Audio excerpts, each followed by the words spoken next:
10 billion ထိအခွန်အများဆုံးပေးဆောင်ခဲ့သူ Elon Musk ငါဟာသမိုင်းမှာအကြီးဆုံးအခွန်ပေးဆောင်မှုပါဒီစကားကို Tesla SpaceX တို့ရဲ့ဖခင်ကြီး Elon Musk ကပြောခဲ့တာပါ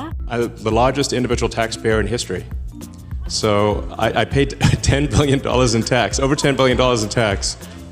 အခုလိုသူ့ရဲ့$10 billionအခွန်ပေးချေမှုကိုဂုဏ်ယူစွာနဲ့ပြောခဲ့တဲ့အချိန်မှာလူတိုင်းအံ့အားသင့်သွားခဲ့ပါတယ်။ဒါပေမဲ့ဒီလောက်များတဲ့ငွေကိုအခွန်အဖြစ်ပေးရတာဘာကြောင့်လဲ။သူ့ရဲ့ချမ်းသာမှုနဲ့ရှိရင်ဒီအခွန်ကတကယ်တော့ဘယ်လောက်ထိများသလဲ။တကယ်တော့$10 billionဆိုတာသူ့ချမ်းသာမှုရဲ့10%ပဲရှိပါသေးတယ်။2021ခုနှစ်မှာ Musk ရဲ့ပိုင်ဆိုင်မှုတန်ဖိုး$86 billion တက်ခဲ့ပြီးအဲ့ဒီထဲကနေ$8.3 billion ကိုအခွန်အဖြစ်ပေးခဲ့ပါတယ်။ပြန်ပြန် American တယောက်ရဲ့အခွန်နှုန်းက73.3% မှာ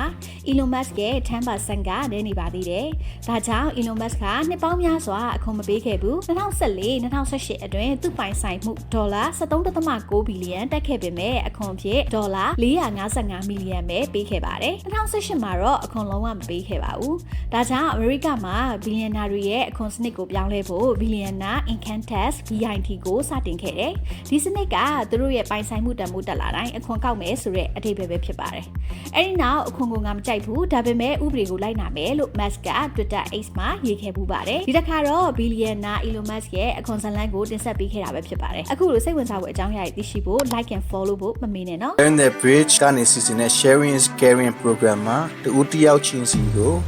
အကျိုးကျေးဇူးများရှိခဲ့လို့ရှိရင်လည်းကျွန်တော်တို့ရဲ့ Facebook page လေးကို like and follow YouTube ကိုလည်း subscribe လုပ်ပေးဖို့တောင်းဆိုလိုက်ပါတယ်ကျေးဇူးအများကြီးတင်ပါတယ်ခင်ဗျာ